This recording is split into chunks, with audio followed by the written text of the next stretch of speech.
打鼾影响睡眠和健康，而且可能暗藏着更为严重的问题，像是睡眠呼吸暂停症的危机。没有及时治疗，可能会导致患上高血压、心血管问题和青光眼的风险增高。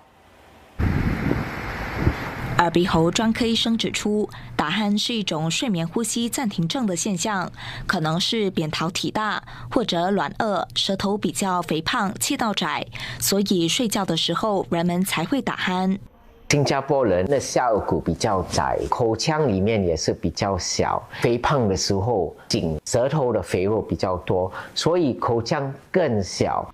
从中医的角度，打鼾跟人们的素体痰湿有关，多食少动、久病失智、误治也是一个原因。气机不畅，痰湿中阻，同时气滞血瘀，再加上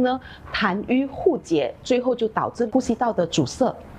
医生透露，睡觉时如果1个钟头内超过30次没有呼吸，是相当严重的症状。我有看过患者没有呼吸到60秒，他们的氧气就很低，心脏就跑得很快，心脏的压力就很大。中医师在治疗打鼾时，会结合患者的体质，再加上中医的辨证论治，并强调及时调理的重要性。可以从饮食入手，豆浆富含丰富的植物蛋白，还有卵磷脂、B1、B2 维生素，还有烟酸。豆浆又比牛奶来得好，因为多喝牛奶容易生痰，生痰了容易阻塞我们的气道，对打鼾不太好。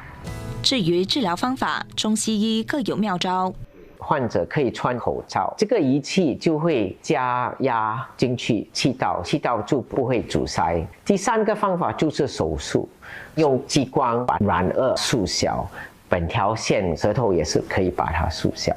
中西医建议人们控制体重，避免抽烟喝酒，睡觉时也可通过侧卧以及选择适合自己高度的枕头，保持呼吸道的通畅。